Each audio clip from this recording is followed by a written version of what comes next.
All right, Islam, everybody. Welcome to Maru's study session.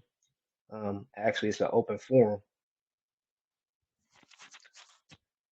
Um, this will be over the WRC or the Wazir Regional Council Part 2, as well as a few other topics in regards to how international law is properly handled. So, because and why I say that is because there's a lot of confusion and misconceptions as to how things are to be.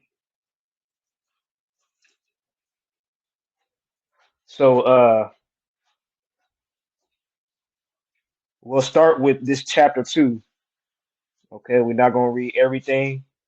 The reason we're starting here is because we want to get understanding, a solid understanding in exactly what it says, the competence of the court. And this is a document um, emanating from the Wazir Regional Council, it's the convention. Okay, so for those who actually, let me show these pictures right quick. For those who might be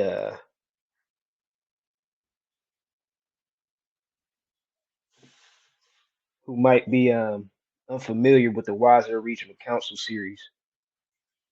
So the United States of Morocco, which is currently being formed, right?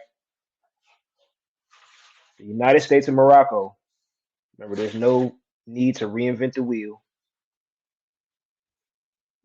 and that leads that conversation can be very broad. But the United States of Morocco is being formed, okay, and with us understanding that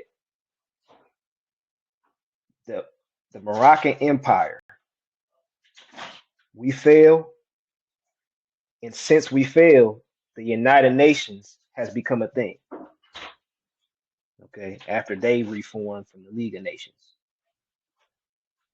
So because international law exists because the Moroccan Empire failed. I'm not going to say it exists in totality. No, that would be incorrect to take whole um the whole basket, if you just want to call it that.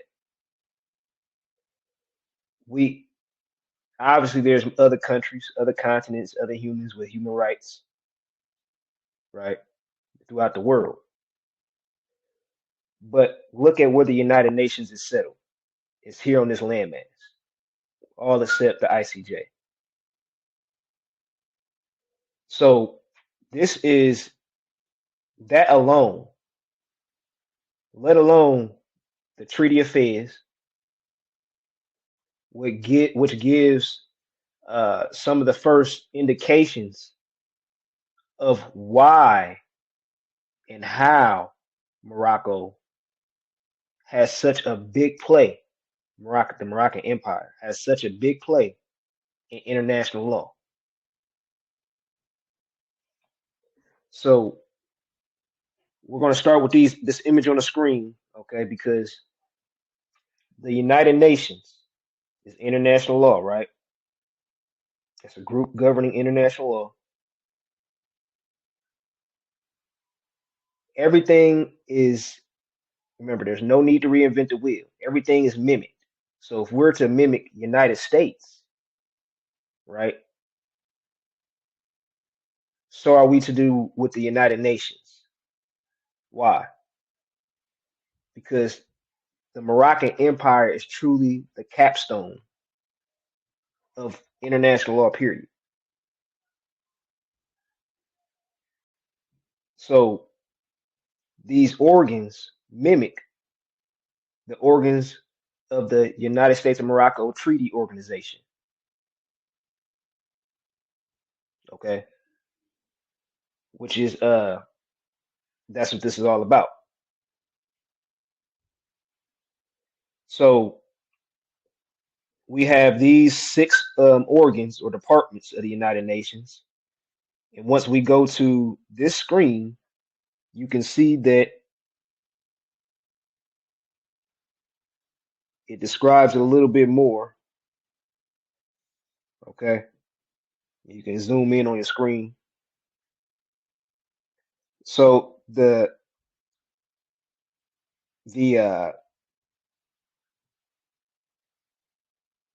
Wazir Regional Council, okay, acts as, and this is temporary, okay, until the United States of Morocco is formed. Okay, not everything is established, so multiple officials have to wear more than one hat as of right now. You know, there's not all more states have enough officials to exercise as they wish, right? So the Qadi has to act as the deputy Qadi and all this types of stuff, or the deputy consul general and the consul general. So he has to play, or he or she has to fill more than one hat or more than one seat. But that's a part of developing as a state, especially as a colonized people. So as we see on the screen, the Security Council is what mimics the Wazir Regional Council, okay, as well as the General Assembly. And I say that because we're wearing more than one hat as of right now. Not everything is set in place um, to be able to utilize everything you see on the screen. Okay, the Security Council of Defense, right? That's where all muftis or consul generals will form. Okay, there's certain establishments that haven't been set up yet. Okay, so just dealing with those two departments that I just said, that's what the Wazir Regional Council is basically taking on as of right now. Okay, so you can keep that in mind as you see these descriptions on the screen as to what each department does. Okay, as you see, it says Economic and Social Council, which that's where Moors really jump to. That's where Moors are really waiting on, right? The wealth, right? But uh, but there's a lot to tackle before we get to that space. Okay.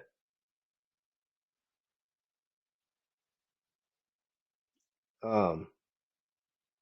Well, actually, let me go back to these pictures. So I bring this picture up because when we talk about diplomatic relations, in which we have went over that quite a bit, um, as far as Maru's videos,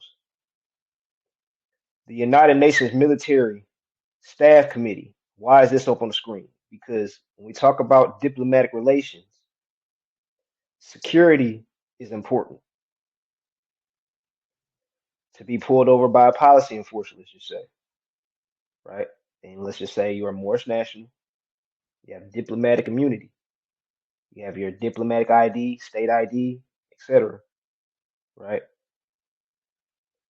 Diplomatic relations is at every point of the time with us because it's an overlaying jurisdiction on our landmass, right? So let's just say you get pulled over and a policy enforcer comes up, right? And in this, let's just say in this instance of life, this point of life, we have not yet taken the court, which we haven't. Um,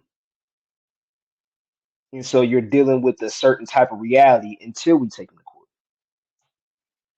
So diplomatic relations is all about security, right? So when a policy enforcer has a gun on his hip, right, in your state, for one, there has to be a lot of things, a lot of boxes to be checked.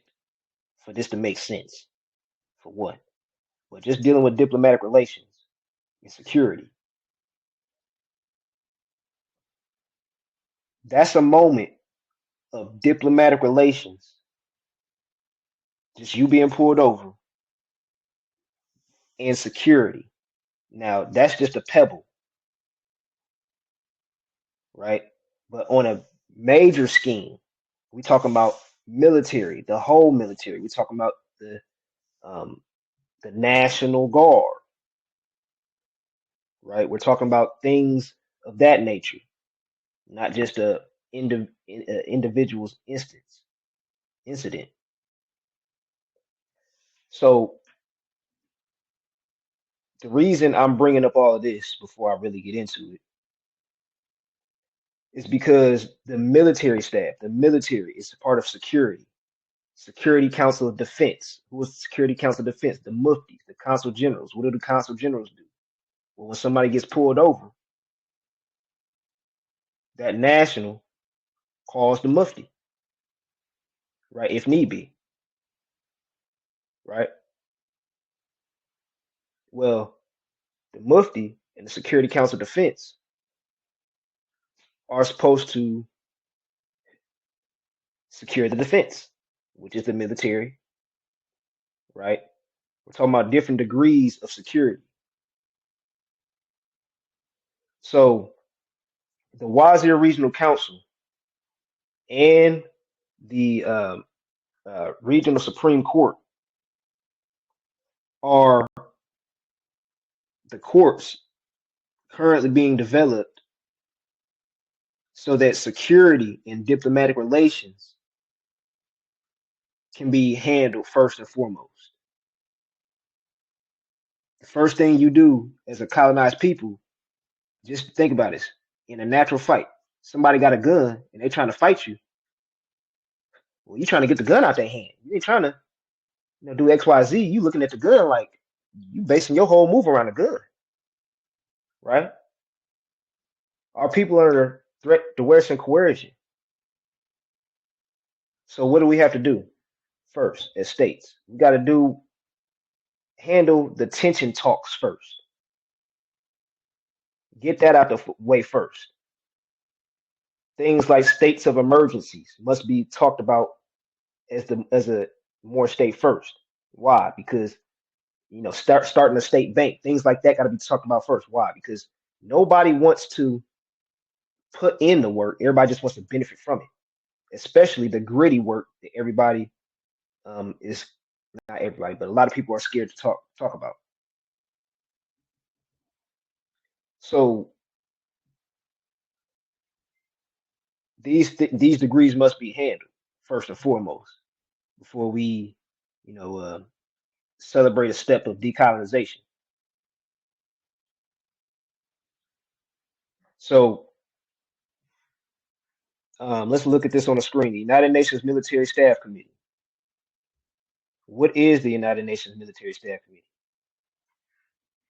The Military Staff Committee is the United Nations Security Council subsidiary body whose role is defined by the United Nations Charter. The mandate, the role of the committee is to advise and assist the Security Council on all questions relating to Security Council's military requirements for the maintenance of international peace and security, the employment and command of forces placed at its disposal, the regulation of armaments, and possible disarmament. Okay. So it's basically telling you that when you have a military staff committee, right?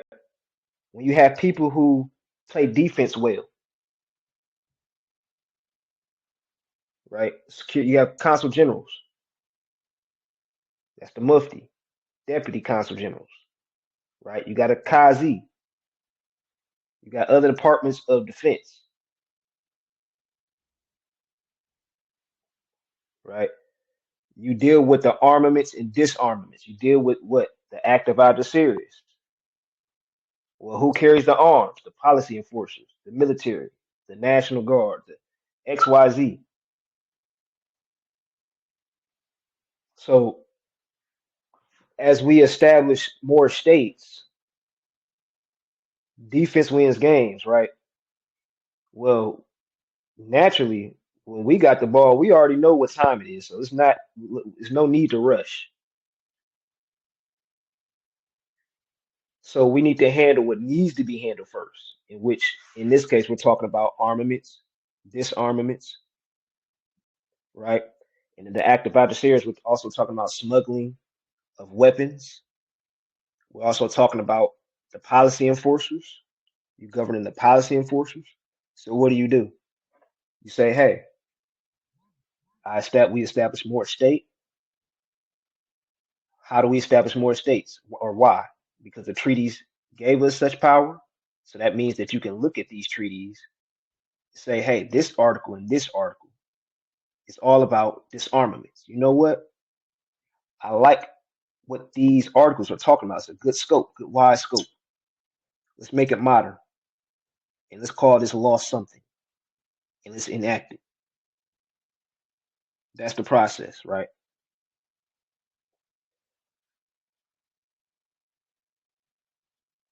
So it's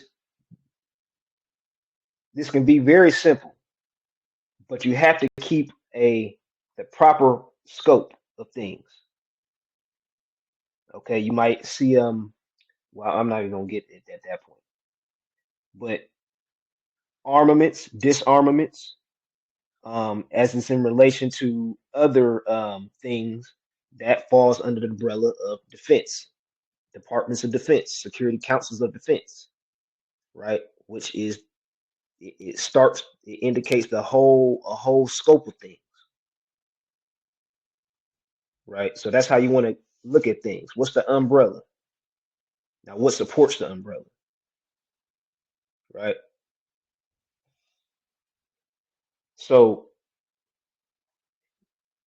uh, okay, I didn't want to bring that one up. So,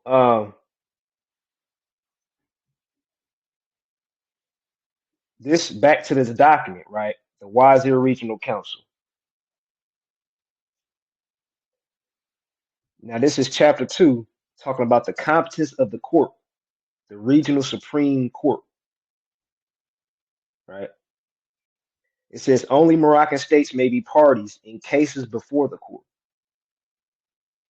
The court, subject to and in conformity with its rules, may request public international organization information relevant to cases before it and shall receive such information presented by such organizations on their own initiative. So this is opening up a doorway for what? Who is the international organization? The United States, right? So, and keep in mind, the Wazir Regional Council can only submit resolutions, right? The Wazir Regional Council is not a government; it's a department of a body politic forming called the United States of Morocco, in which all of this more states will fall under that umbrella.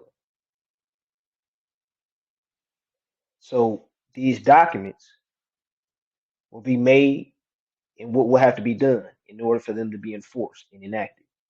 Well, once they're signed by whoever is creating this document, in this case, it's the Wazirs, they will have to take it back to the Moor state, their respective state, right? That Wazir, who was a part of that council, will have to take it back to their state, give it to the Sayaraha,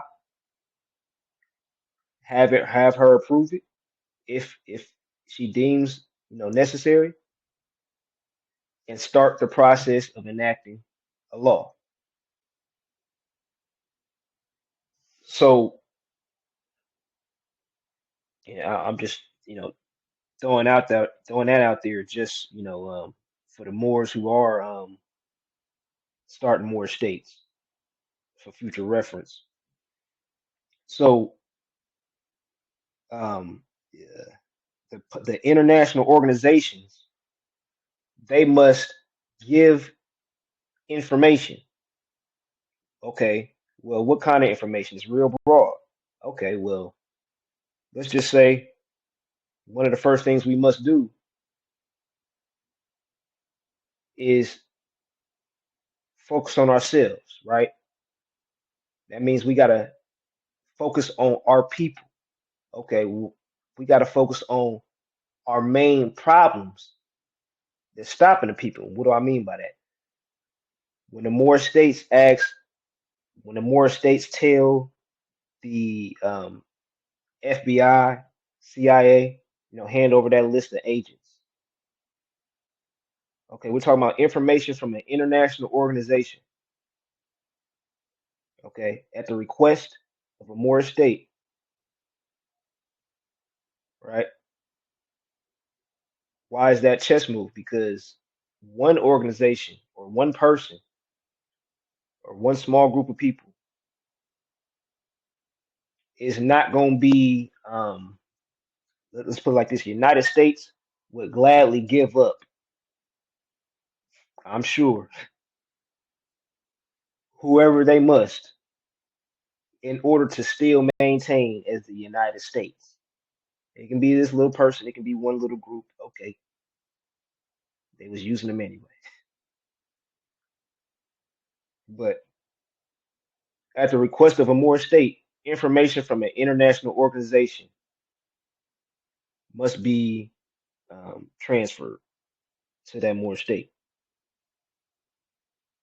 Okay, this is what we're opening up the door for. Okay, so when you take it back to the more states, and this is a big, big thanks to J Bay, Kazi of AMPAC,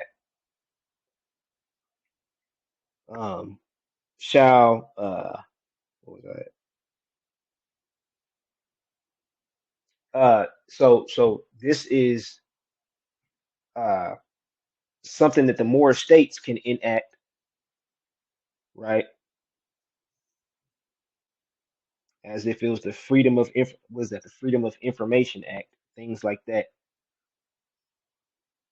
So it goes to say whenever the construction of the constituent instrument of a public international organization or of an international convention adopted thereunder is in question in case before a court, the registrar shall so notify the public international organization concerned and shall communicate to its copies all the written proceedings. Article 35, the court shall be open to the state's parties in the present statute.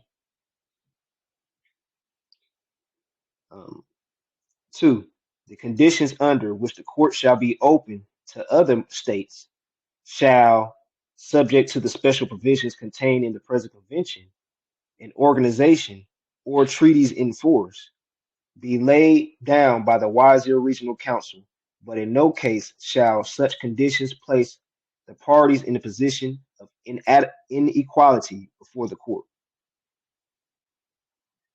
And point 3, when a state which is not a member of the Wazir Regional Council Convention becomes a party to the case, the court shall fix the amount which the party is to contribute toward the expense of the court.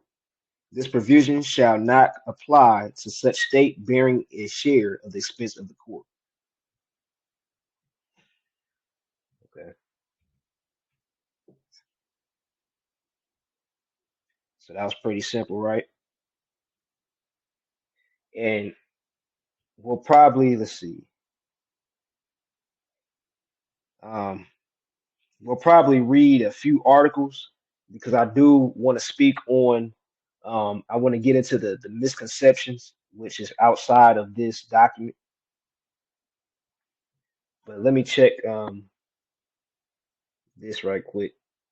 Sometimes people come in. Islam, everybody.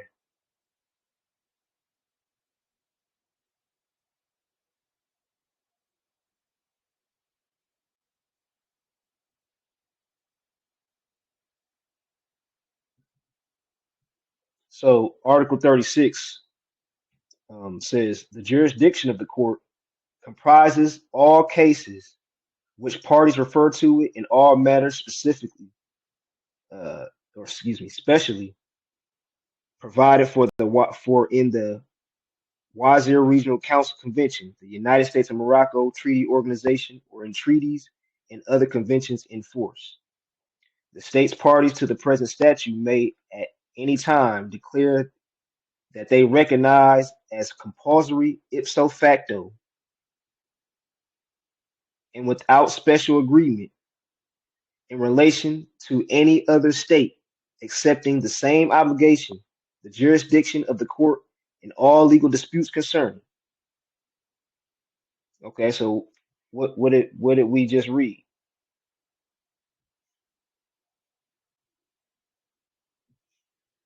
Okay, it says compulsory ipso facto. Okay, now what does compulsory mean? We're talking about something that's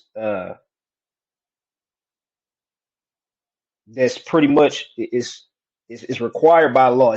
It's a pre-norm, right? It's coercion, compulsory, compulsion, threat, duress, and coercion, right?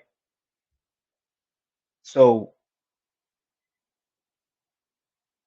when you talking about ipso facto,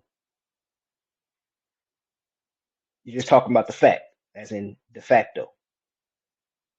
So let's just say a policy enforcer pulls you over, acts under threat, duress, and coercion. What are we talking about? Compulsory ipso facto. Okay. So it goes to say, let's read that over.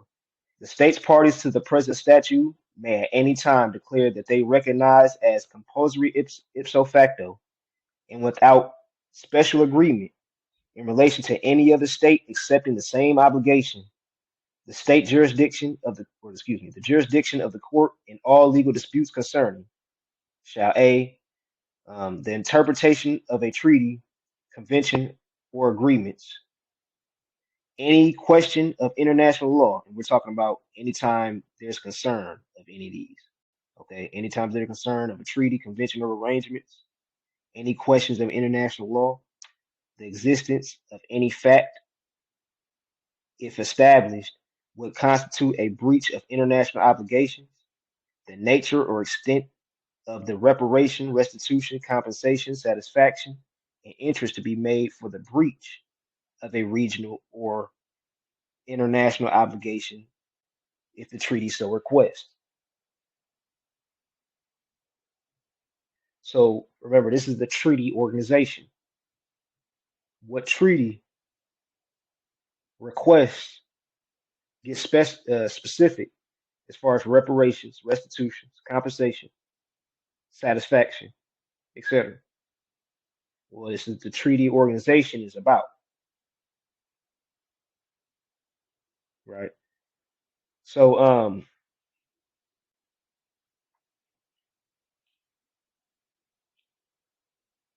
again, we're talking about, okay, persona non grata, a person not welcome in that state. Why are they not welcome? Because they're not following the rules, right? Whether it may be compulsory ipso facto or any other instance. Okay.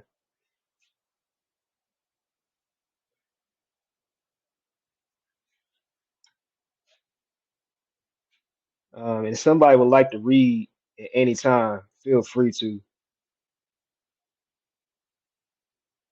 Um, let's see. Yes. Okay, we're gonna skip.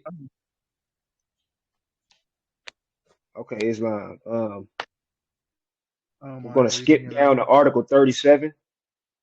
So if you like to read that, and Article thank you, 37. Kazi. Article 30. Thank you. No problem. Article 37. Whenever a treaty or convention in force provides for a reference of a matter of a tribunal to have been instituted by unilateral decisions of the Moroccan state's internal court. The state-on-state dispute matter shall, as states to the statute, be referred to the Regional Supreme Court of the Convention or to the International Court of Justice at The Hague. Okay. So now we're talking about um, the regional Supreme Court, right, of this convention and the ICJ. Okay, well, why are they? Why both? Because now we have something being mimicked. We have a wheel that we realize that doesn't have to be reinvented. It's the regional Supreme Court and the ICJ, the twin brothers, if you want to call it that, in this case. Um, so, what they say, Jesus and Thomas. So, um, in this case, again, this gives us further understanding, okay, as to our standpoint in formation of this United States of Morocco, because the whole reason the United Nations is on this landmass is not only because this is the land of milk and honey, this is a good spot, etc. But if we're talking about where international law must stem from, must come back to, it's established here. They didn't go everywhere else for a reason. That's kind of like saying, hey, yeah, we want to establish reformation, right? But we want to do it in a proper context. Well, what's the proper context? Somewhere in your jurisdiction, somewhere in its jurisdiction. You wouldn't try to set up shop for your state in another state. It's not your jurisdiction, right? So if the United Nations was a reformation of the League of Nations, all this was happening because the Moroccan Empire fell. Well, now you're talking about the capstone being placed on the pyramid and things changing. Okay, where was missing?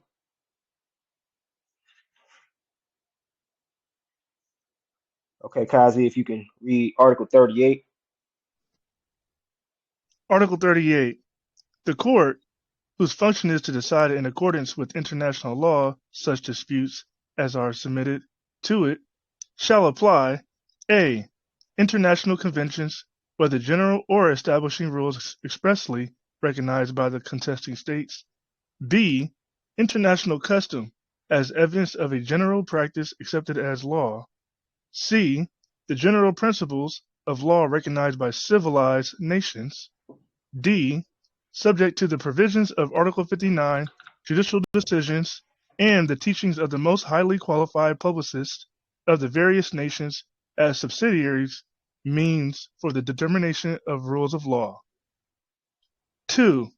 This provision shall not prejudice the power of the court to decide a case ex aequo et bono, in quotations, meaning the court's consideration of a dispute according to what is fair and just given the particular circumstances, rather than strictly according to the rule of law, in parentheses, if the parties agreed hereto. Okay, so this Article 38, and thank you. This Article 38,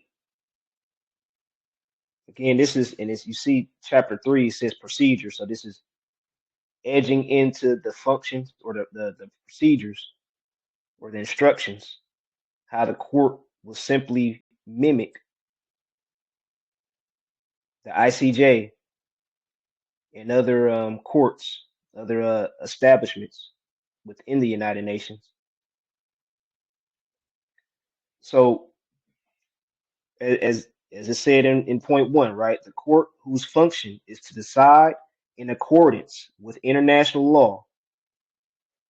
Okay, so again, in Article 37, it said that um, what's this? Uh, let's just read it over. Whenever a treaty or convention in force provides for reference of a matter to a tribunal to have instituted by unilateral decision of the Moroccan state internal court, okay, on the state on state dispute matter. So we're talking about anytime you have a dispute, it's to be sent to both the regional Supreme Court and the ICJ. Why? We're mimicking, right? So, as we read in Article 38, everything is in accordance with international law. This is the setup of the court. Okay. So once this degree is pretty much established, and what I mean by the United States of Morocco, this is this is more than gold. This is I don't think a lot of people understand how much weight, how big of a chess move this is, because there's problems that the United Nations, that the whole world has today that can't be figured out. Women's rights, nobody can seem to figure out why anybody cares, right? And nobody can figure out why it just seems to be words on paper and nobody seems to want to enact it. Rights for women and children. Nobody can figure out um, why, you know, if we're all about peace, in which we are, if the United Nations is all about peace, in which they are, in other nations, why is it that so much BS is still happening? Why is it that colonization is still here? Why is it that you have to wait until the last moment for the blue hats to come in and save the day, quote unquote? There's been topics in the United Nations about prevention rights, right? There's been topics as to, okay, well, only makes sense to be able to have the right to prevent this situation opposed to waiting for the last minute to bring out the blue hats or use some type of defense, right? It will only make sense. But why are these problems existing? Because the people that can actually provide remedy in other areas surrounding those ideas are the Moor states. It's the Moroccan Empire that has the most beneficial resources, right? It has the most. It's just the we got to big up ourselves. Just look at the United States of America. Now put us in place, right? So look at the dollar, and this is another conversation that Moors will have to have the currency situation. I mean, if we're not to reinvent the wheel, and the dollar seems to be circulating in, I think my guess is around 70% around the world, right? 70% of the states. Why reinvent the wheel? What do I mean by that? I mean, back it by gold. You got the power to do so. You might not have the gold physically, but when you got the law, you got the gold. So, I mean, and that's just my opinion. Why make it hard on yourself? Of course, we might want something else, but we got to work with what we have as of right now instead of quote unquote starting a new business, trying to get that off the ground and trying to start a new wheel. That time will come when the children decide to grow up and take over this stuff. So, of course, this topic kind of went off track a little bit, but back to Article 38 before we continue. Um, and man, I forgot my point. Um,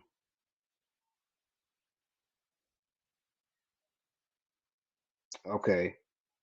Uh, well, basically, thus far that we've read, we understand that the regional Supreme Court and other organs under the United States of Morocco are to mimic the United Nations.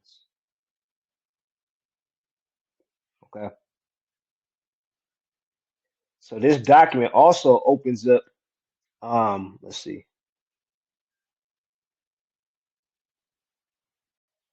Okay, let's start at Article 41. If you can start there for me, Kazi, please. Yes. Article 41. 1.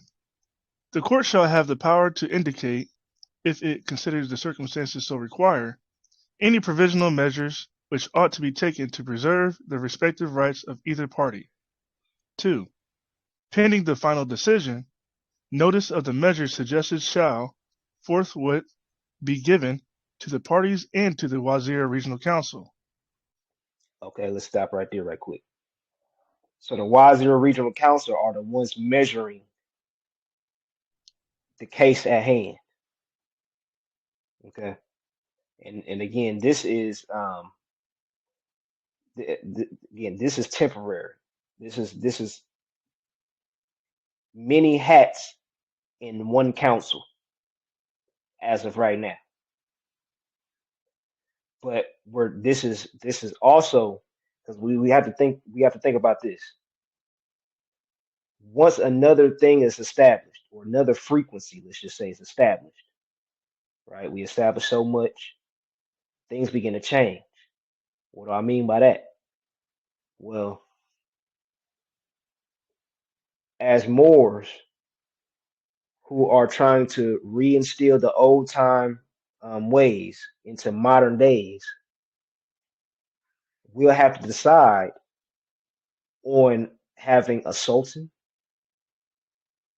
having a prime minister. You know, the United States of America has a president of the United States, right? Or we'll have the United States of Morocco, who will be the head. That's for the more states to decide. But um, let alone, depending on the formation of the United States of Morocco, will determine um, the position of a few Moorish officials in a Moorish state. Now, what do I mean by that? Well, if the United States of America has a president, they don't have a sultan, they have a president. When you look at the Kingdom of Morocco, right, even though that's nowhere near the same as the United States of America, but we look at the Kingdom of Morocco and see they have a king, and then they have a prime minister, and other officials, right? Now, a prime minister is like a president, or a prime minister can be like a governor. Okay, so let's just say we took it back to the old time ways. We had a sultan, and we even decide to have an emir, right? Um, and start to even mimic not the United States of America's construct, but kind of a little bit like the Kingdom of Morocco, except in the fashion of several states coming together as one state, i.e., the United States of Morocco. Okay, so this, what would this do? Well, prime ministers can be known as presidents or governors, right? Well, who's the president of Indiana? Who's the president of Georgia? Who's the president of Florida? They don't have one. They have governors. Why do they have governors? Because they have a state, the United States of America, that has a president, right? So as we develop, my point that I'm getting to here is based on how the more states choose to instill the old time ways into the modern days will determine how one position may change, right?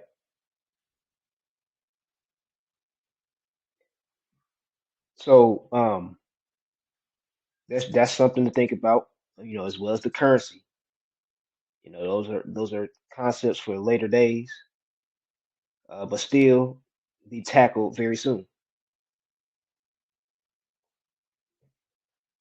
So let's just see.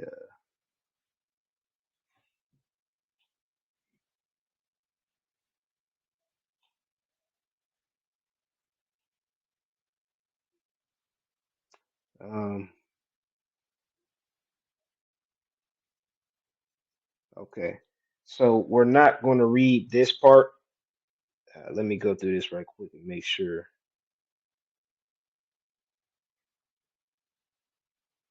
Okay, yeah, we're not going to read this part, but what we will do is pretty much have a we'll open the floor for any questions and comments before I speak on another matter, another frequency of things. But I wanted to speak on that Wazir Regional Council Convention to show forth the competence of the court and pretty much how the mimicking of the wheel, the reinventing of the wheel on many levels, not just an individual state, not just United States of Morocco. I'm talking about the world because a few documents that we didn't go over today also spoke on how other states not on this landmass could even be their case could be heard in amongst other avenues of interactions with the United States of Morocco. So, Oh, what is Islam. this? Yeah, Are you talking about extraterritorial? I forgot to say the word. It's so long. Extraterritorialis uh, disputes. If I'm not mistaken, that's how you yeah. say it. Extraterritorial. What Extraterritorial, is basically extraterritorialis disputes. Yes. yeah, Okay. because it's doing exactly what the United Nations does. right? Even though they might be based on this landmass in the ICJs in Netherlands, they take on cases from throughout the whole world. So basically, we're doing the same thing. So by allowing this type of support, this type of window to be open from the United States of Morocco, and once our name rings bells, everybody's going to want some, but they can't get none unless it's going to be in a respective international law lawful degree. So it's a chess move, right? So um, I like to open up the floor for any questions or answer or questions or comments before I speak on another topic, and I yield to that.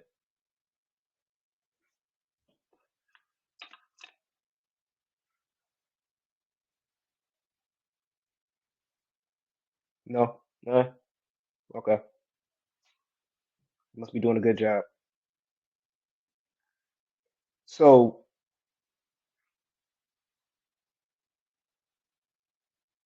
I want to speak on this, and I'm not going to be too long about it, but Moors have dealt with misconceptions constantly for decades. You would think it's our forte. What's not going to happen is misconceptions on an international level, like things aren't simply made clear. The United Nations has a websites that have simple basic instructions. They even have model instruments for you to use. And your treaties are very simple. Well, I'm not gonna say that, but you can't go somewhere. You can't remix anything. It's one word, right? Moroccan. You can't implement anything in a treaty. You can't revise a treaty unless you got that type of power to do so. So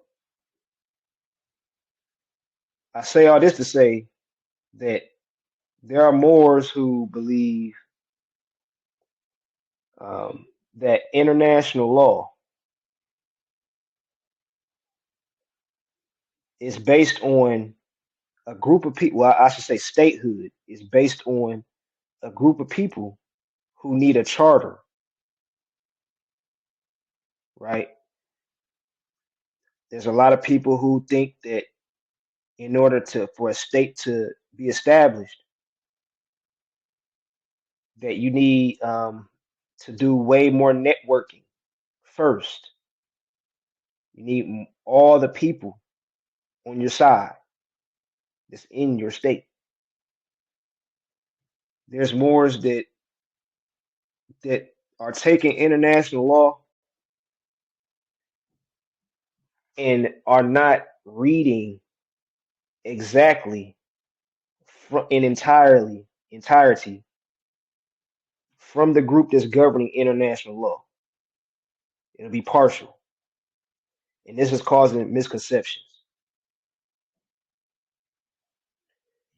Believe it or not, there's way more Moors who know about international law and trying to establish a state with a charter, you know, ecclesiastical law, et cetera, than there are Moors who know what the instructions are, simple and plain, in regards to statehood.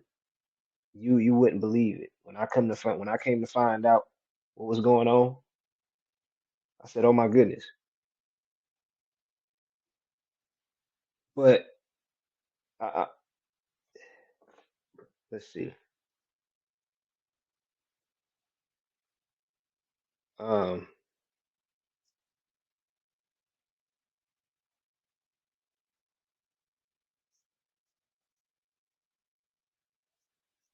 okay. I'm about to go to a post here if I can find it. Oh, here we go. A post that I made. So let's just read what the definitions is first. But first, actually, we'll read this. Okay.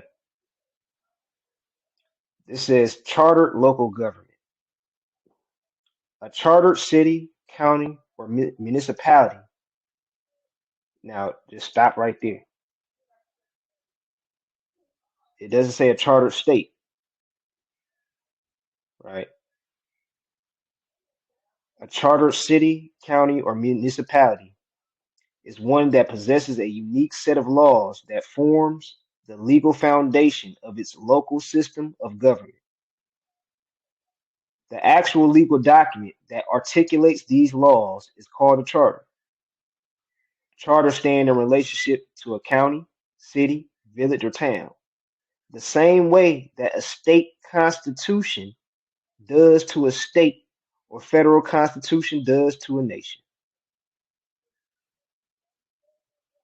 They define the powers and functions of elected officials as well as the organization and procedures of local government. So a charter is similar to a constitution, a state constitution. But obviously, in this description, right, it says that it's similar to state's constitution. It didn't say it was the same as a state constitution. It didn't say you can use it in place of a state constitution. It said it's similar to it. Okay. Now, what does the definition say? This is Black Law Dictionary, fourth edition. A charter is an instrument emanating from the sovereign power. Well, it says that the charters are for cities, towns, villages. That's not the sovereign power, right? You got to incorporate with somebody. You got to check in with somebody else, right? You trying, you got to check in with Jay Prince, right? You got to go get your document stamped. An instrument emanating from the sovereign power in the nature of a grant either to a whole nation, that's not a state, hence the term nation state, um, either the whole nation or to a class or portion of the people or to a colony or dependency. So, what are charters for? Colonies or dependencies, such as dependency states, such as the Moorish Science Temple of America, such as any, things like the Magna Carta, which is the charter. It's an organization, not a state, right? It's coming from a sovereign power. Who is the sovereign power? The state. The state is the sovereign. The people, not the individual.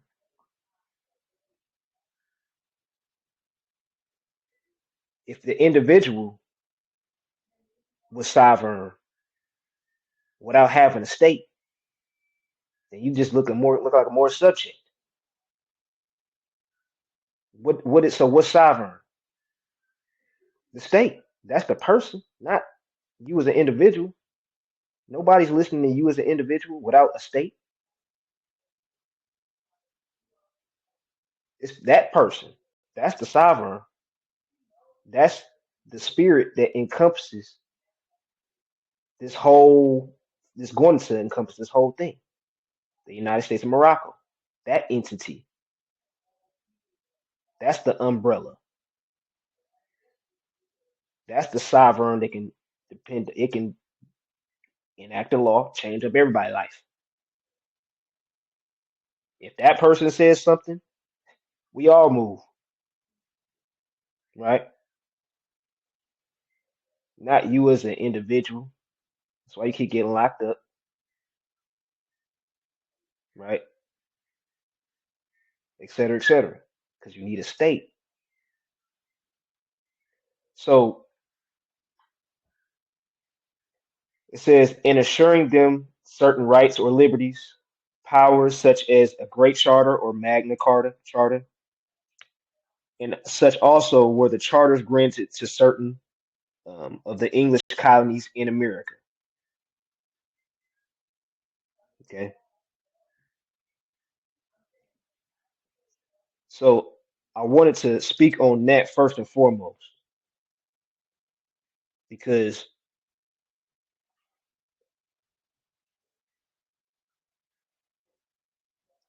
again, there's a lot of misconceptions. There's more saying, "Hey, I know about statehood," but haven't researched from the United Nations who've made these documents, such as the Montevideo Convention. What did the United Nations say? Okay, so that's one aspect, the charters and the constitutions, right? So let me just show this again, right? State constitutions and charters are different. So another topic or another aspect of this is what we call people and persons. Now, we the people, right? A lot of us heard that. We the people. We know that people in law are different than persons. Persons can be organizations, right? Corporations, while people are seen to be human beings that can express human rights. Okay, well, when we say, when some more say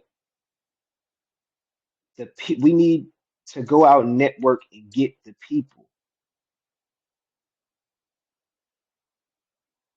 okay, well, in our eyes, yes, they are people. But when we got to go out and get quote unquote the people, what are we talking about here?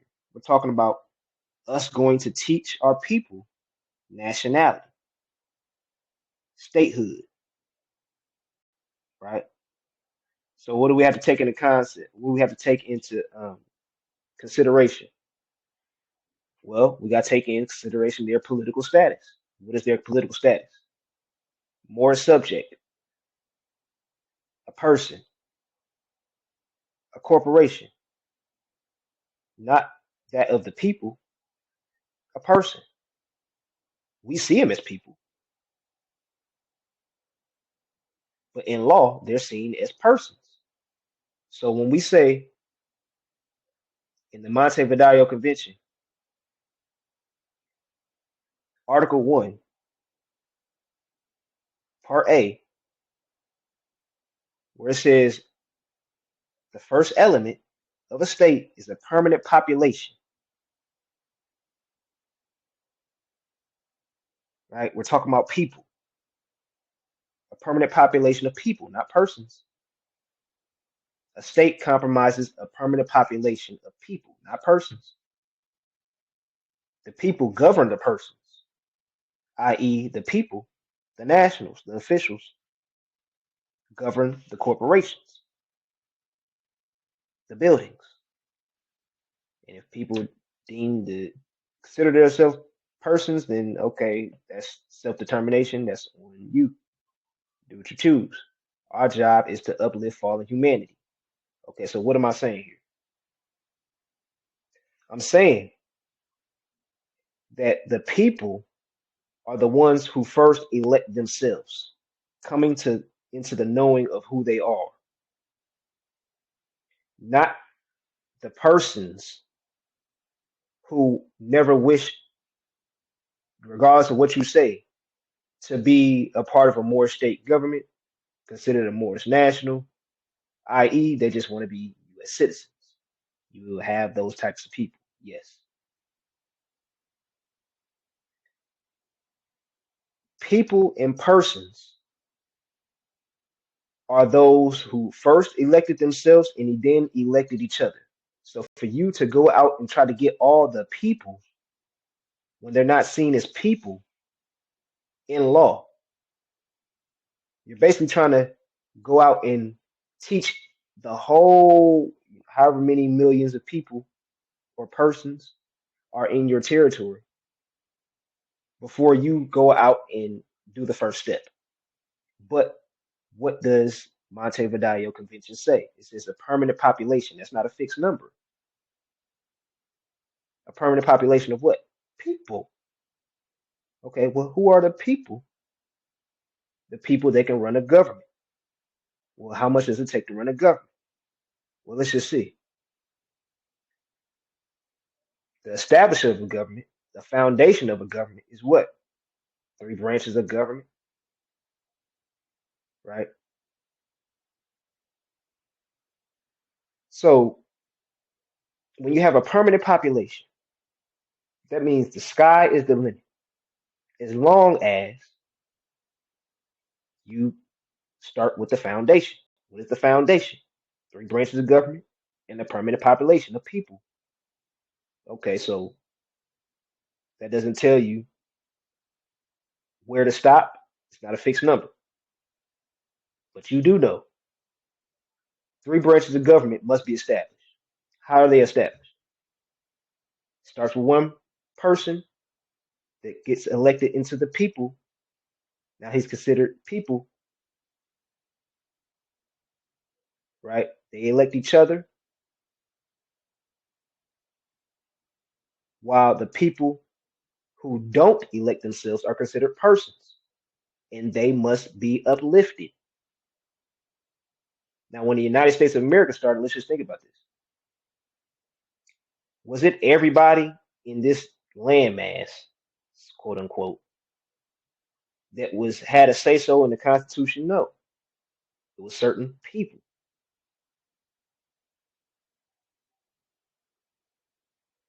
There were Moors in the territory who were being subjugated, while the quote unquote people, the United States of America, started to run things. So did they go out and network with all the other Moors and stuff like that? No. They did what they had to do, nonetheless, to do go where they need to go. It was a handful of them. Count them on one hand. So one of the misconceptions is that you got to go out and have all the people. You got to go out and get 10,000 people for the military, XYZ. And this is coming from a group of people who can't show you things like a state constitution, just as the Moorish treaties require, specifically the Act of Series, Article 121. So if you want a state, you got to have a state constitution. That's the first thing you got to have, not a charter. Not to go out and get the people, get the military first.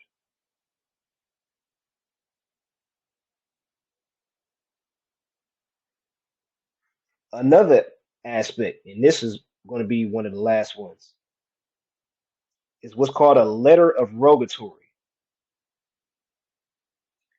A letter of rogatory.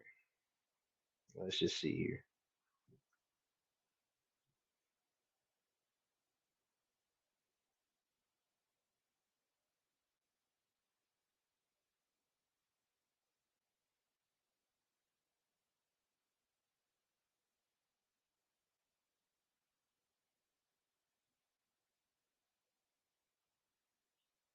Um,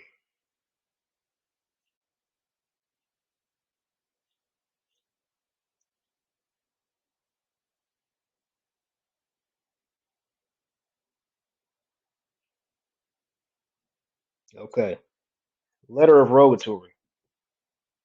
What is this?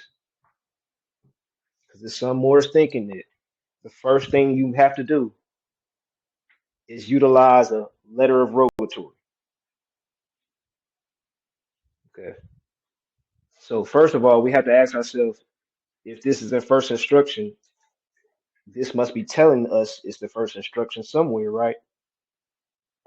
Well, treaty is supreme law of the land. It should be telling us in the treaties, right?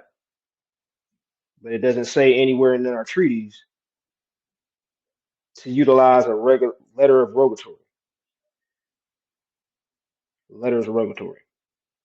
But let's read what this is about. Letters rogatory are the customary method of obtaining assistance from abroad in the absence of a treaty or executive agreement. A letter rogatory is a request a request from a judge in the United States to the judiciary of a foreign country requesting the performance of an act which is done without the sanction of a foreign court would constitute a violation of the country's sovereignty. So hold on. Let's start over right quick. It says the letters rogatory are the customary method of obtaining assistance from abroad in the absence of a treaty or executive agreement. In the absence of a treaty, okay. It goes to say a letter rogatory is a request from a judge in the United States.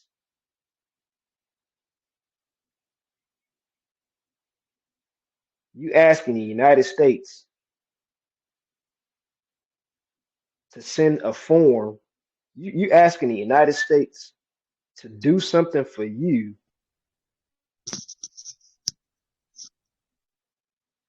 when they're trying to tell you the whole time that you're a citizen of the United States. So for you to have to tell the judge the whole time to do something for you, you have to be established on record as a state, i.e., a country. Otherwise, they're not violating that country's or state's sovereignty. Remember, state also means defined territory, i.e., a country. A state is another name for country, right? So to violate that country's or state's sovereignty, the state must be established, not just speaking it by word of mouth. How are states established? It's more state specific. Well, we got to look at the instructions in the Morse treaties. What do the Morse treaties say? One of them says you need a state constitution. So before you consider yourself a state and demand things, on the record, you have to have certain things deposited to the right people.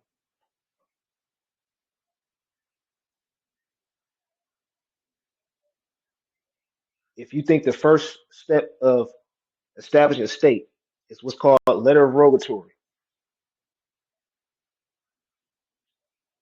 then I'll ask you to show me these instructions in Moore's treaties, which is supreme law of the land. That's where everything must stem from first.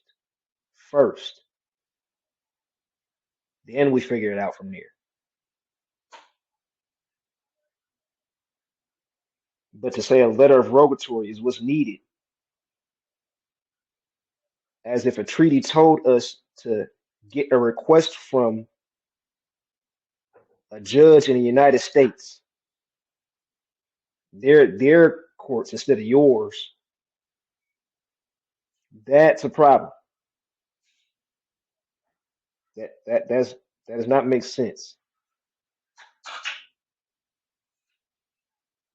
Islam, So Islam. mhm.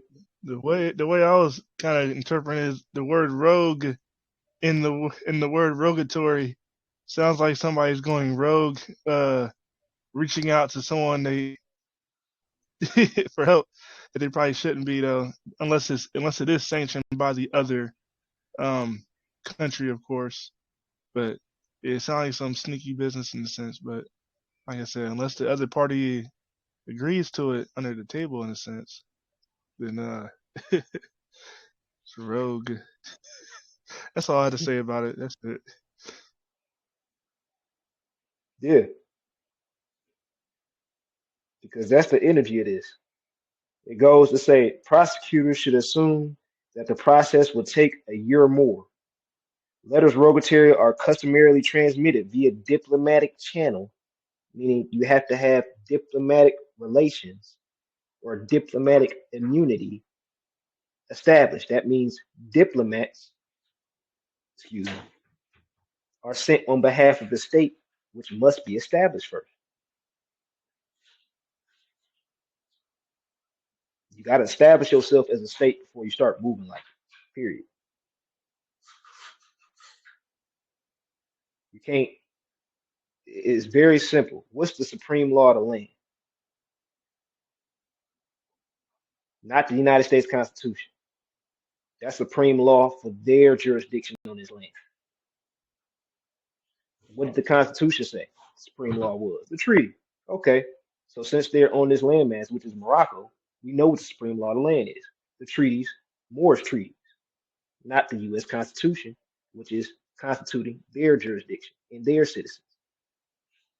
If you, as a Moor, know you're not part of the U.S., so you're not a U.S. citizen, why worry about their U.S. laws, codes, etc.? Let them do them. Figure out where you fell off your bike, right? So a diplomat, because we got to take it all back to the starting point every single time. To move like a state, you have to establish a state. It tells us multiple times in multiple treaties what you must do. What does it tell us in the Treaty of Madrid? It says, okay, well, a protected persons list, quote unquote, must be established, right? So at this time, uh, in modern time, I mean, person is considered what? The straw man. If you look in the dictionary, United States, or excuse me, the Black's Law Dictionary, fourth edition, you won't see the word people. I don't think population is in there because all these denote to what? A permanent population, i.e., a people. So you talk about the same thing, which they don't have. So looking, just looking back at the origin point of everything I just said, right? The Treaty of Madrid says persons being protected. A list must be established and put on the record. Who is the person? The straw man. Okay. To be established as a state who is providing diplomats, having immunities, meaning those persons or people are protecting. More specifically, the people are protecting persons. Why? Because it says, and even in the Treaty of Madrid, persons being protected. Okay, just as the term more subject is in treaties, Morse treaties. It takes on two different standpoints from back then as it does today. Today, more subject is all about more subjects, and I'm talking like this because I gotta talk so slow sometimes for some Moors because they tend to override things a little bit too fast. So um, to have diplomatic immunity, you're coming from a state. The state must provide a list of all persons protected. These are things that must be done in order for you to not be detained. Where's your protected persons list? Have you sent that in? That's according to the Moorish treaties. Put the straw man or the person under the Moorish state. You send off a list from the consular court providing that documentation, that those instructions, right? That's all you got to do is go back to the treaties, see where you as a state come in. It says whenever it says the Sultan, no, that's the state. What did it say the Sultan must do? Okay, he's talking about what the state must do. That's homework right there, right? So it's very simple to call out, you know, who um who has an established state and who doesn't. There's no such thing as you establishing a state, and there's several organizations throughout this landmass known as Morocco that you combine with and call yourself a state. That is not how it goes. Okay. I'll probably make a video more specifically on Udipasadidis juris so people can holistically understand how statehood goes. Okay. And I'll open the floor up, but before I do, I'd just like to end with this example of Udipasadidis. Udipasadidis. Did I make a post about that?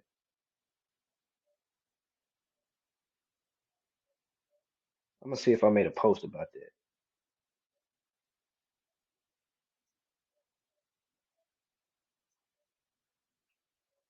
I don't believe I did.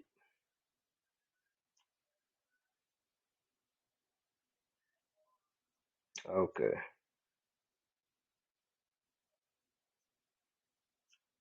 No, I don't believe I did.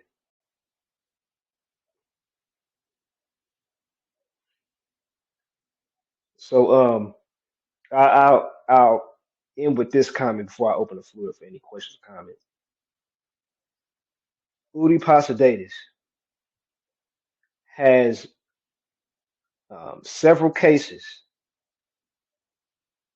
all based around the colonizers' quote unquote imaginary lines. Although these imaginary lines were forced upon us, right? These actions still have molded international law. Okay, they've molded international law in such a way to where basically, after the colonizer came, threat, coercion, coercion, all this type of stuff, basically we were subjugated, right? And as time went on, so the international law, things changed. Simply, things changed. Okay, there is no more sultan anymore. There's more states, sovereign and independent, choosing their own sultan from its own landmass, from its own landmass, right? Things have changed. So when we're talking about statehood, what J Bay always say, what they think they did to us, they did for us. Okay, colonization was a bad thing, yes. Guess what else was a bad thing? Our affairs being governed by somebody who is not on his landmass. Guess what else is a bad thing? The way we was running government, period, in ancient times. Passing it down to somebody's son who doesn't know anything about government. Say, yeah, this is how you do it. Nah, it was a lot wrong. It was a lot. So everything is happening for a reason. You need to be happy about it because uh, Udi going back to that point, even though the colonizers' lines, it came forcibly, but as time went on, we use what they formed, which is called a state or these countries, imaginary lines to our advantage. The first case was in quote unquote South America, right? Now, let me speak on that too.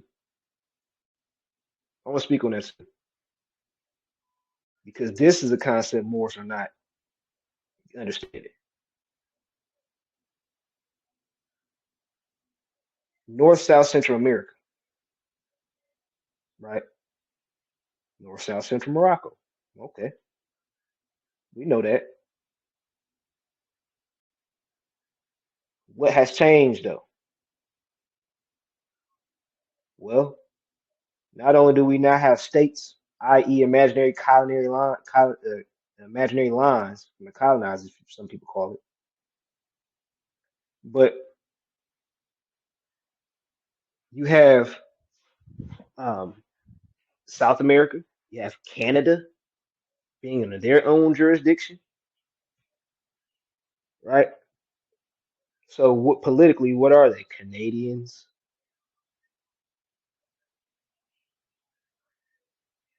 Here, some people want to be Americans. Okay, what are they politically? Americans,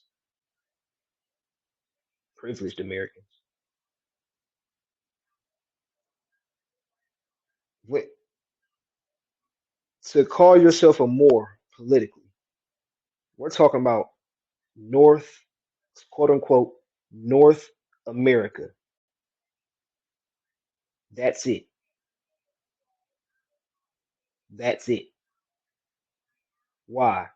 Everybody else made their decision as times change. By blood, being a Moor is different than being politically a Moor.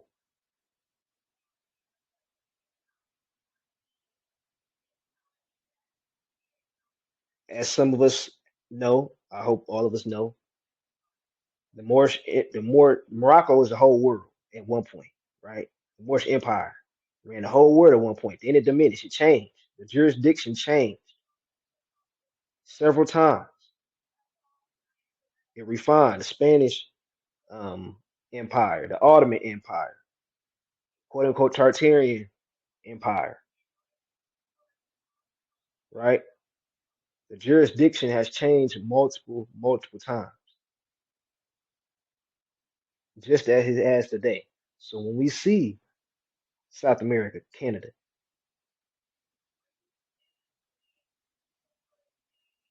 we're not talking about Morocco today.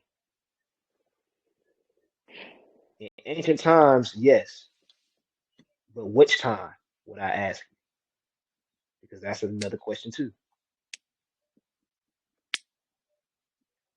So today, Udi Pasadatus is one avenue that helped us understand that throughout time things have changed, but you can still organize as you may. Now just think of it this way. Quote unquote Tartarian Empire was a thing when all more states when the world was unified, right? Now the world has a whole bunch of states and quote unquote imaginary colonizer lines. So this is saying, okay, we've been dissembled, but what they think they did to us, they did for us. We've been dissembled only to remember, reorganize ourselves as we see fit. We take it selective, right? So Udi Posidatus is good. Okay, everything you think they did to us, they did for us. It's just up to us to put on the work of accountability and responsibility, and that's where people get upset at. Truthfully, that's why they want to stay stuck in the past. partially. So I'm gonna end my rant here. You know, there's several other points that I would speak on, but I will another time. So I'll open the floor up for any questions and answers for anybody who has any or questions or comments. Excuse me.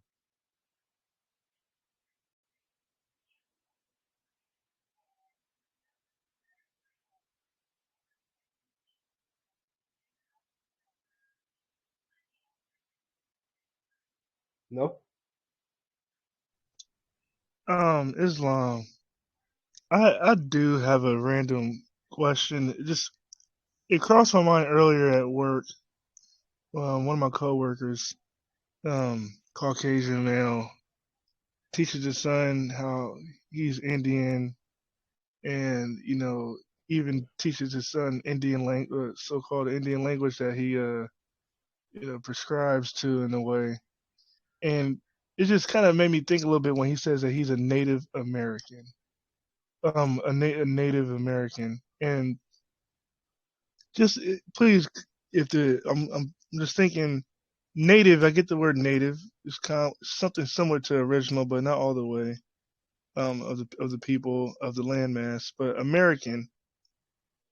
Me knowing American is of a corporation, and also what the colonizers called themselves Americans.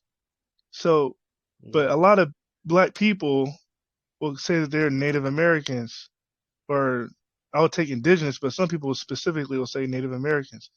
In my understanding, or my eyes, Native American, what basically means you're a native colonizer. If you are, because the word American is of a foreign, foreign jurisdiction, to colonize jurisdiction. And so, is that, am I thinking right on this? To call yourself a Native American means you're a native colonizer, and that's actually a, obviously is that a nom de guerre as well? That's Yeah, my it's question. definitely an the gear, and that's how that's how you got to simplify things. Anything American related, American Indian, Moorish American, Italian American, whatever. I heard Hungarian American before. I'm just like, what? That just come up with anything. But um uh yeah, that's basically what it is because let's just say America decided to never change their name to the United States of America, right? And they was just known as Articles Federation or 13 colonies, quote unquote. I mean, they just would have been called 13 colonies. You know what I'm saying? So it's the same thing, and that's how we got to think about it. You know what I mean? So you right on point. The native colonies, and that's how you really can kill anybody with whatever they thinking, whatever history they talk about on America. Yeah, America was once 13 colonies, especially if they quote unquote black. Yeah, America was once 13 colonies. What you call yourself? What you say again? 13 colonies Indian? You are Moorish 13 colonies. That's what you telling me. You Great Britain in them. Great Britain. Which is a charter. Right. Yes, yes. And And that's I guess just to kind of continue on though, because I know the guy. He didn't. I didn't correct him on him saying Native American. Native American. I just let him blabble on. But then he got to talking about how his DNA. This is a Caucasian guy, straight up looks like a modern day colonist, no lie, like the dude from the movies type stuff. Um, but he started going into the pygmy tribe and the people that was here before the colonists that were here, and even he tried to go as far as say before the Moors was even here, that there's a DNA in so-called Indians that shows that they were here even before the great earthquake, before the land split, and he's trying to identify as those original people of this landmass. And to me, it's just like he's totally reaching because you can look at him and tell he's has no pigmentation whatsoever or relation to the land, yet he's strongly pushing that on himself. So, Um, um, that's really my comment and my question though. Just you just had me the Native American part. I definitely was like no, but keep going on, and then he further tried to say he was of the Pygmy tribe, which was like a certain DNA gene that was there that was here beforehand, which I wasn't all the way astute on. But no, that was just my little interaction and question of the day, I guess. I yield the floor on that if you want to comment. Sounds like the $5 Indian to me. Mm-hmm. $5 in and trying to make change. Yeah, that's what it is. That's all it is. It's just more confusion. Hold on, man. I'm gonna just play it. Right now, you know what? I'm gonna just play it.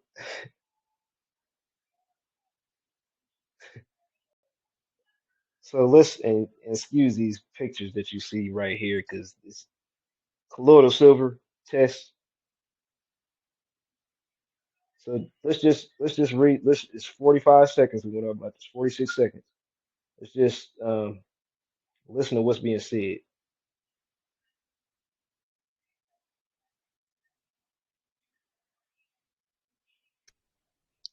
Yeah, I can't hear, or we can barely hear a faint of it. No sound, Okay. no audio. What was said was basically um, and it's Moors are just stopping their own justice when they say things like this. But what was said was that there's the U.S. Constitution, which was made by Moors, but it's not for Moors. Now, what was also said was that Moors can use the U.S. Constitution.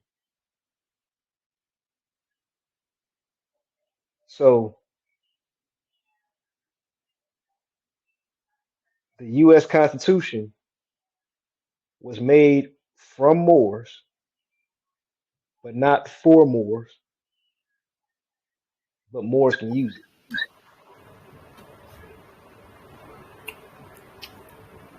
There's much missing here. Okay, when when these things are said, there's a bleed from your blood rights and political rights. Your blood rights should match your political rights, i.e., your private and your public should match and make sense. What's the private side in this case, quote unquote? Your blood. What's the public? The state. Okay, so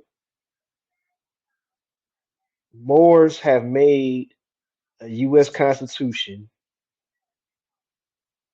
So what are Moors politically Moors or right? But Moors, it wasn't made for Moors, right? It was made for Americans.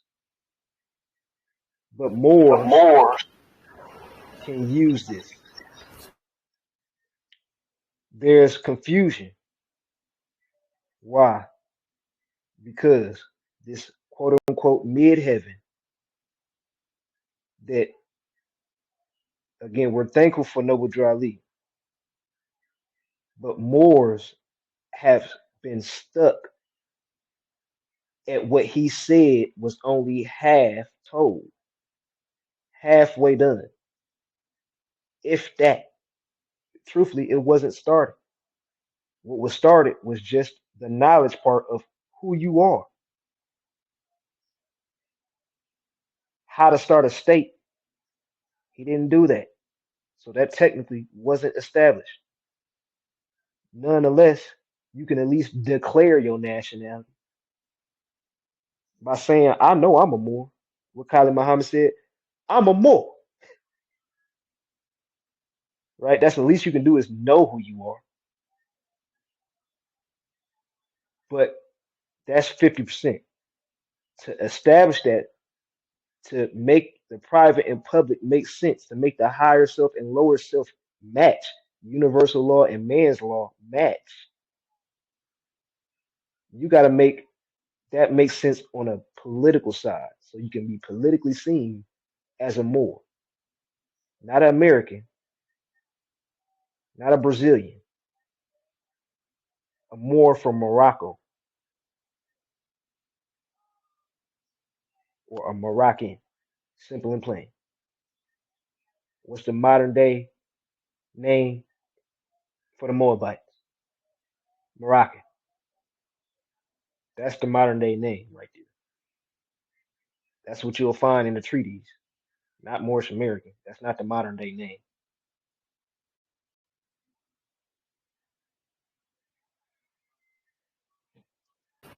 So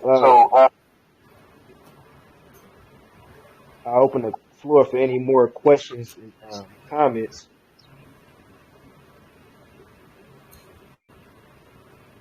Well, they had those so-called Moorish Americans. They chasing that bag, so they gonna hold on to that Moorish American thought process. You know what? I'm glad you spoke on that because that's another thing. Unfortunately, there are Moors and they know who they are. Y'all know I don't have a problem calling out no names, but I'm trying to work on my character and use things for a certain setting. But there are Moors selling consultations, what, $35? They'll give you another application, say you got to pay $59 here. I know of one person, actually it's the same person I'm talking about this whole time, helped a couple $200 while they didn't even have a state established themselves. Yet, teaching, yelling, screaming, statehood is the way. That's bringing that Negro mentality, that slave mentality, that I just got to get a penny mentality, even if I got to be a crab in a bucket, into statehood. Because you're bringing your people down. If you see, sounds like the church. That sounds like the church still in the pulpit. It is exactly. simple Because for Moors. what reason? Exactly. Some type of way I say. For what Some reason would people need to be charged from this document and then this consultation, XYZ, when first and foremost, in order to establish a state, you need each other, meaning you shouldn't charge nobody if you need them as just as much as they need you, or else what you're trying to do cannot be done. So that makes the separation of powers this equal. Nobody's over anybody. So the charge, as if it's not going to take an aspect of common ground, unity, eye to eye, same footing, is asinine. It's for what reason? The only reasons that anybody would have to come out of pocket as of right now, when you're dealing with more states, when you're a part of a more state, developing a more state, It's things like sending off a document in the mail, which is like what, $10. You send off a couple, okay, come up with however much that is. You establish your state IDs. Okay, it costs to make equipment. It costs to make material. Everybody pitch in. Who's a part of that state? Okay, everybody pitch in until the state wins this court case and can provide the finance. And that way, we'll be on the same footing as we progress as other so-called states that can give, IDs without, charge a couple dollars for it, maybe a $3 replacement, stuff like that. But to charge $200, $59 here, $50 for a consultation, all this type of stuff, it's retarded. Especially for you to fall up under the United States jurisdiction. Exactly. I'm gonna just tell y'all now. These are the red flags. You see somebody claiming statehood, more statehood, yet it looked like they put a price on every half of their documents, and they missing UCC with statehood and all this type of stuff. Something ain't going right. Sound like you talking That's about what we our need the more states to know. I'm talking about a couple people. I ain't trying to say no names, but I ain't talking about this. I'm talking about a couple people right now. quite a few. Because they know who they are. It's certain Moors. It's tainting the image of other Moor states because they want to be greedy. It's certain Moors literally hindering human rights, literally giving people excuses as to why they can or can't be a part of something, i.e., that Moor state. Hindering human right for $35. That's where we at. Not us, Maru, but that's what's going on. $35.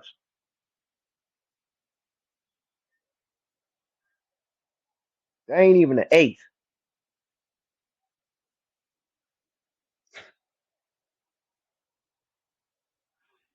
We got a long way to go, but it's this stuff got to be called out. And like I said, these people know who they are. Y'all will know who they are because it ain't too many people claiming more statehood and doing what I just said. Because there ain't too many people claiming more statehood, period. So that narrows it. So Moors, be careful.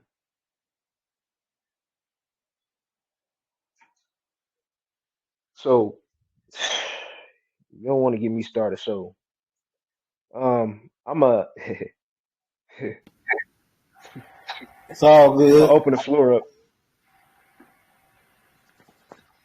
I spoke my piece. Yeah, I think I'm gonna just leave the piece on the table instead of the whole pie. That's it.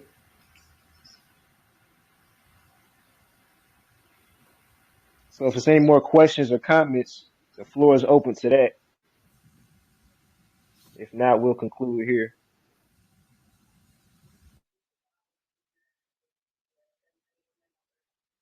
Save the pie for next time.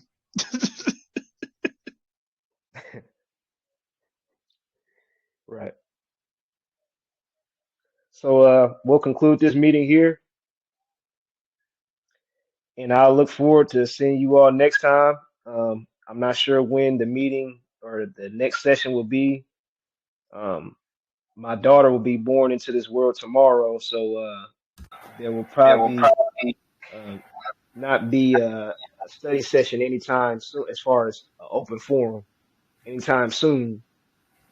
But just be on. I say give it about a week, week and a half, maybe possibly even 2 weeks. It's gonna be longer than that.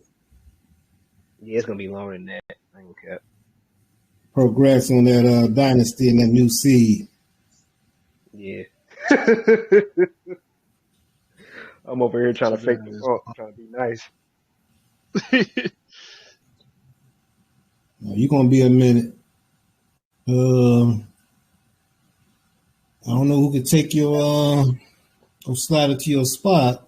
I'm quite sure you got some council members of your state that can handle it. Yeah, matter of fact, that is I'm gonna ask him too. I'm glad you said that. So it'll probably yeah, I'll get back with y'all on that. But y'all probably won't hear it from me personally for a while. So since there's no more questions or comments, we can conclude this here.